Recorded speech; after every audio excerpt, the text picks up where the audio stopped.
Mas eu quero fazer 3 registros muito breves do tema que me foi proposto. E eu quero começar por uma experiência pessoal. A mais traumática, a mais virulenta, a mais traumatizante, a mais dolorosa experiência de discriminação racial que eu vivi foi no âmbito escolar. E é impressionante porque numa escola pública em que o Estado deveria zelar pela incolumidade psíquica, física, moral da criança, eu fui vítima da experiência mais traumatizante. E é uma experiência que tem a ver com conjunção adversativa. Houve um furto na escola e a professora de português, bem no estilo do suposto racismo cordial, eu não entendi à época que esta era a dimensão cordial do racismo. Eu levei alguns anos para entender, porque eu tinha 12 anos. Mas ela disse, houve um furto, todos estão sabendo, numa sala contígua à sala da diretora, e ela disse, eu não quero acusar ninguém, mas... E foi aí que eu aprendi, antes de ler as sentenças, que depois das conjunções adversativas, sempre vem a tragédia. Mas, todavia, entretanto, parecia que estava indo tão bem. Ela disse, eu não quero acusar ninguém, mas, para mim, na sua modesta opinião, os autores do furto foram A ou B. A e B eram os únicos pretinhos da sala. B era eu, Édio Silva Júnior. E o A, depois dessa experiência, nunca mais voltou para a escola. E essa experiência me ocorreu alguns segundos antes de ocupar a tribuna do Supremo Tribunal Federal, há alguns anos, defender as cotas para preto na educação superior. Eu tive a honra de ser escolhido o advogado preto do movimento negro, Silva, do interior de Minas Gerais, que foi peão de obra até aos 16 anos, família desestruturada, chega em São Paulo, como se dizia em Minas, com uma mão atrás, outra na frente. Ele foi para a academia, fez direito, fez mestrado, fez doutorado, publicou livros, estudou no interior, morou fora do país. Fui escolhido para fazer a defesa das cotas. E eu fiquei pensando, o que é que eu digo para os ministros da nossa mais alta corte sobre as cotas? Porque o pensamento corrente, o pensamento comum, era que os pretos, ao invés de se esforçar, estavam pousando de coitadinhos, não é? Daí surgiu a expressão coitadismo. Os pretos, ao invés de se esforçarem, estavam pousando de vítimas, culpabilizando o sistema pelo seu próprio fracasso, pelo seu fracasso individual e pelo seu fracasso coletivo, e ao invés de investirem num esforço pessoal, queriam uma esmola estatal. Uma esmola estatal. E eu tive tinha duas experiências muito interessantes que me levavam a questionar essas assertivas. A primeira experiência era que, no curso de Direito do Largo São Francisco, haviam mais pretos oriundos de países africanos do que pretos brasileiros. Então eu achava, tem um problema aí. Por que na educação superior, preto só pode ser lixeiro, com toda a dignidade dessas ocupações, com todo o respeito que essas ocupações merecem? Por que na educação pública, preto só pode ser faxineiro, cozinheiro, bedel ou lixeiro? Por que a Faculdade de Direito da Universidade de São Francisco tinha mais alunos africanos do que pretos brasileiros? Como é que isso não incomodava a sociedade brasileira? Ou eu concluía que os pretos são geneticamente incapazes de acessar a educação superior. Ou eu abria a possibilidade de que o modo de seleção, chamado vestibular, era um instrumento problemático. E era.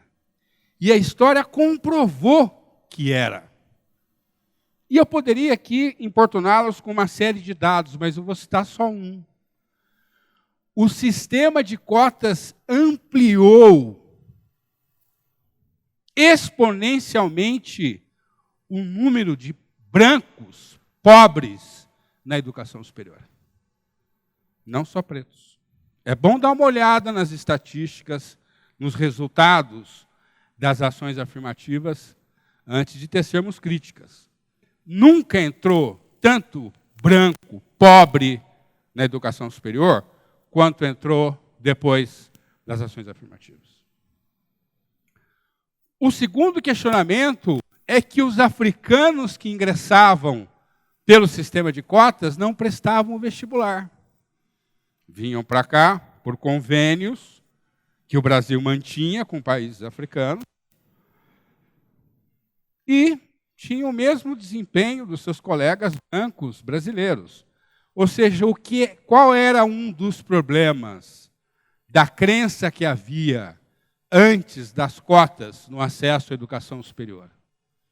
O de que a ideia de meritocracia se media fora da sala de aula. Quando a meritocracia você mede em sala de aula. Quem aqui atua no magistério do ensino superior sabe que um aluno pode passar no 200º lugar. Ele não passou em primeiro lugar no vestibular. Mas esse que passou em 200º pode ter em sala de aula um desempenho melhor do que o que entrou em primeiro lugar. Portanto, não é a nota que se obtém na antessala do vestibular que determina o desempenho que se tem em sala de aula. E, felizmente, a história demonstrou que nós estávamos corretos. Quem hoje se debruça sobre o resultado das chamadas ações afirmativas no acesso à educação superior, vai ver que em muitos cursos de elite, como medicina, direito, etc., os alunos negros, com toda a dificuldade da educação, com todos os problemas e as mazelas que a educação básica, pública brasileira tem, ingressam na educação superior pela porta das cotas e têm o mesmo ou melhor desempenho de elite que frequentaram a educação básica em escola particular. E esses alunos que vêm das favelas, que vêm das palafitas, que vêm das comunidades, que a família fala com erro de português, e ele, quando começa a falar corretamente em casa, é alvo de exclusão. Esse aluno não chega na universidade a bordo de carros importados. Esse aluno não chega na universidade escoltado por motos e carros blindados. Esse aluno, muitas vezes, não chega na universidade com um recurso para fazer as 3 refeições diárias que a Organização Mundial de Saúde recomenda. Mas ainda assim, ainda lutando contra adversidades brutais, ele apresenta o mesmo desempenho do seu colega. Eu quero finalizar, portanto, começar a finalizar, portanto, porque esse relógio é implacável, e eles apoiam o relógio aqui de maneira que você não tem como evitar o relógio. Esses alunos estão demonstrando que ações afirmativas fazem com que a universidade, notem que a etimologia da palavra universidade remete à universalidade.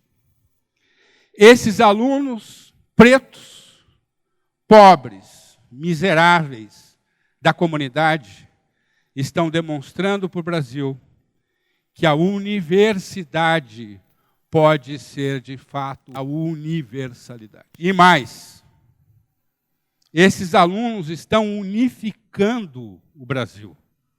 Porque às vezes eu escuto notícias de que as ações afirmativas dividem o Brasil. Quem divide o Brasil é o racismo brasileiro. E muitos aqui já podem ter frequentado restaurantes de classe média ou restaurantes de elite. Não é impressionante que em restaurantes de classe média ou em restaurantes de elite não haja garçons pretos? Porque alguém pode falar, não estudou, não fez a educação superior e tal, não tem preparo para ser o diretor da empresa. Mas para ser garçom não pode?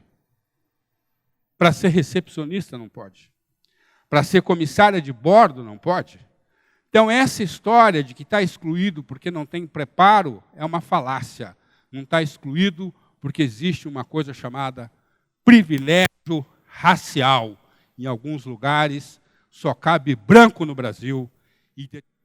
Eu fui o único preto, até hoje, até a honra de sentar na cadeira de secretário de Estado da Justiça. Foi uma comoção, de preto sentado na cadeira de secretário. E nós fomos para a posse no Supremo Tribunal Federal, isso entre 2005 e 2006, fomos para a posse do ministro Ricardo Lewandowski. E olha que o Joaquinzão já era ministro do Supremo. Joaquinzão já era ministro do Supremo. Eu, nessas oportunidades, sempre uso o único terno importado que eu tenho, que é um carnê que eu estou pagando há anos.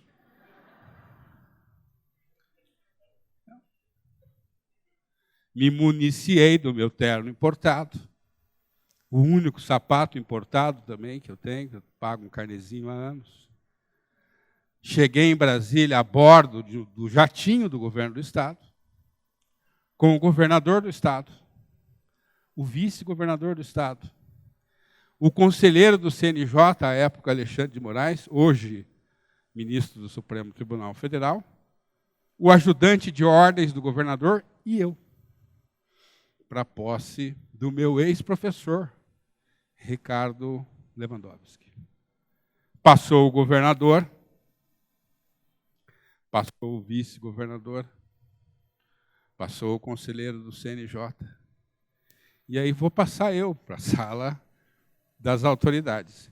Vejam que eu era secretário de Estado, doutor em Direito, com livros publicados, terno importado, sapato importado. Mas o segurança preto botou a mão no meu peito e disse, com licença, e disse, negrão, a sala dos seguranças é ali.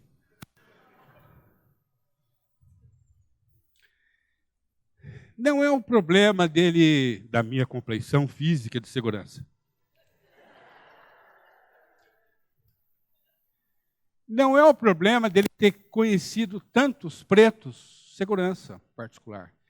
É ele não supor, mesmo com a presença do Joaquinzão lá, preto de último tom, que eu pudesse ser qualquer outra coisa que não fosse segurança. A raiz da intolerância e do preconceito está exatamente nesse componente afetivo. Eu fui casado 16... Já acabou meu tempo?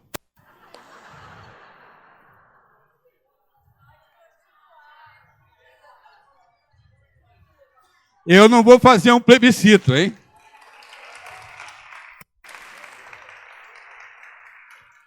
Mas eu vou mesmo finalizar.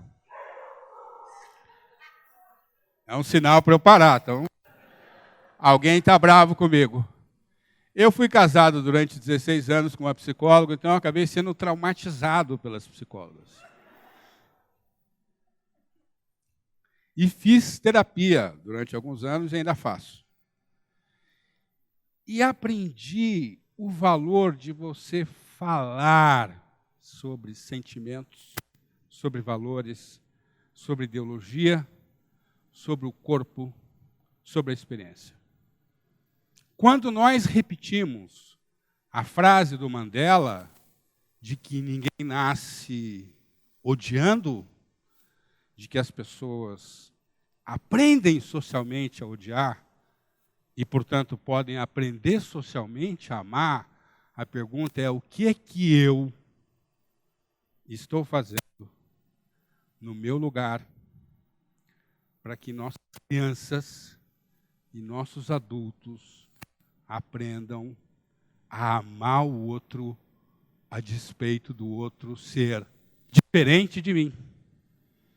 O problema está na associação entre diferença e inferioridade. A palavra da professora de português definiu o destino dos dois alunos. Um que não voltou mais para a escola e outro que aproveitou essa experiência para virar militante do movimento negro, estudar sobre o racismo, fazer academia e está hoje importunando vocês aqui. Mas talvez o aprendizado não precisa necessariamente ser tão doloroso quanto foi esse meu aprendizado pessoal. Muito obrigado.